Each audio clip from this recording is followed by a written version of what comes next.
สวัสดีโดชพูมะวันนี้เราก็อยู่กันที่ปันหมูกระทะนะครับร้านจะตั้งอยู่หน้าเซเว่นไมล์คอนเทอร์ไทยเลยนะครับเดินเข้ามาคือเราจะเห็นไฟแบบนี้เลยบอกเลยตกแต่งไว้สวยงามมากพอเข้ามาถึงปุ๊บคือเจอพี่น้องอาขาแต่งด้วยชุดอาขาไว้นะบอกเลยว่าสวยงามมากในส่วนของร้านคือตกแต่งไว้ด้วยไม้ไผ่บอกเลยว่า Amazing สุดๆเลยทุกคนตักผ้ามาที่นี่นะครับผมแล้วเราก็เจอผู้จัดการและก็เจ้าของร้านนะครับผมร้านจะทักทายทั้งสองคนเสร็จแล้วก็ไปดูในส่วนของอาหารกันเลยในส่วนของอาหารของเขาก็มีมากมายไม่ว่าจะ3ชั้นไส้ตาลอะไร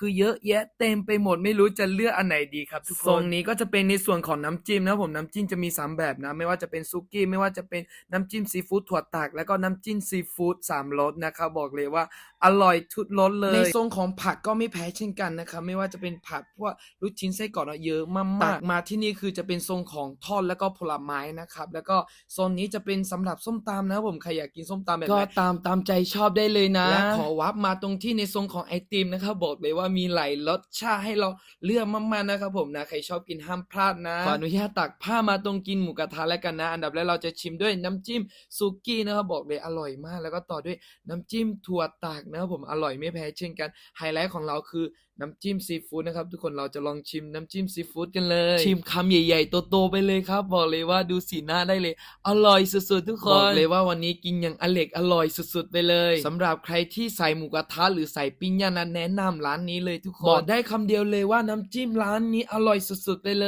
ยไม่อยากจะพูดดูสีหน้าก็รู้ว่าอร่อยมากในส่วนของสถานที่แห่งนี้ก็บอกเลยว่ากลางคืนอากาศเย็นมากครับทุกคนดูมาถึงตรงนี้แล้วสำหรับใครที่เคยมาอุ่นนูนที่ร้านปันหมูกระทะก็คอมเมนต์มาบอกด้วยนะสำหรับพี่ๆคนไหนเคยมาทานแล้ว10 เต็ม 10ให้คะแนนเท่าไหร่ก็พิมพ์มาบอกได้นะครับในส่วนของเบียร์ร้านนี้ก็อร่อยไม่แพ้ร้านไหนนะทุกคนนะเวลาอยู่บนดอยแบบนี้ได้กินเบียร์เย็นๆสักแก้วนี่บอกเลยว่าชุ่มฉ่ำมากๆเลยหลังจากเรากินเสร็จอะไรเสร็จก็ไปถามพี่ๆเพื่อนๆป้าๆน้าๆทุกคนที่มาอุ่นหนุนร้านนี้นะว่าอาหารเป็นยังไงน้ำจิ้มเป็นยังไงก็เป็นเสียงเดียวกันนะครับบอกว่าน้ำจิ้มอร่อยพี่สาวคนนี้พูดอะไรรู้ไหมทุกคนพี่สาวคนนี้บอกว่าใครที่ไม่มาร้านนี้บอกเลยว่าพลาดสุดๆไปเลยแต่ละคนกินอย่างอร่อยสนุกสนานมากๆทุกคนเพราะฉะนั้นใครที่ผ่านมาทานนี้ก็อย่าลืมเข้าไปอุดหนุนกันด้วยนะลูกค้าแต่ละคนที่มาทานร้านนี้ก็บอกเลยว่าแฟรนลี่เป็นกันเองแล้วก็น่ารักไม่แพ้ที่ไหนเลยนะท้ายที่สุดแล้วอยากจะฝากพี่ๆเพื่อนๆทุกคนนะครับผมนะสำหรับใครที่ผ่านมาทางนี้ก็อย่าลืมไปอุดหนุนกันด้วยนะครับผมร้านจะตั้งอยู่ที่หน้าเซเว่นใหม่ทางเข้าเทิดไทยนะครับอย่าลืมไปอุดหนุนกันเยอะๆด้วยนะครับทุกคนบ๊ายบาย